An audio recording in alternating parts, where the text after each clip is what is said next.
तो सबसे पहला जो काम किया, सुहेल अफरीदी ने आईजी को तलब किया, जो खैबर पख्तूनख्वा के आईजी हैं।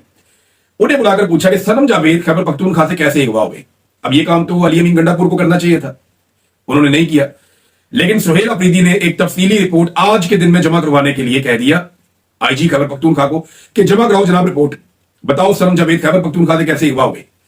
यानी खैबर पख्तूनख्वा के जो लोग हैं ना, जो पश्तून लोग हैं, वो मेहमान नवाज लोग हैं और मेहमानों के लिए तो वो जान भी देते हैं, मेहमानों का वो ख्याल भी रखते हैं। मैं खैबर पख्तूनख्वा में रहा या बलूचिस्तान के कबायली इलाकों में रहा तो ज्यादातर मैं पश्तूनों के पास रहा हूं और भी बाकी सबकी भी मुझे बड़ा एहतराम है। लेकिन वो लोग कहते थे कि हम मर जाएंगे, आपके ऊपर आंच नहीं आने देंगे। तो मैं डर के बहुत सारी जगह छोड़ देता था कि मेरी वजह से इन्हें कोई प्रॉब्लम ना हो जाए।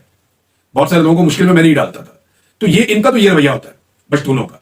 अब वहां से एक औरत उठाई जाए उनके पास से जो उनकी मेहमान है, तो ये सबसे पहला जो ऑर्डर दिया उसने ये दिया कि जनाब तफसीली रिपोर्ट आज के दिन में जमा करवाए आईजी खैबर पख्तूनख्वा।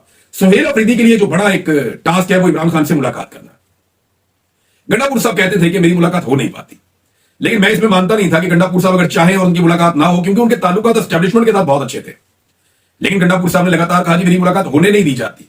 अब सुहेल अफरीदी आए हैं और मैं ये जानता हूं कि कोशिश की जाएगी कि इनकी मुलाकात ना हो, लेकिन एक वजीर आला ना मिल पाए ये मुमकिन नहीं है।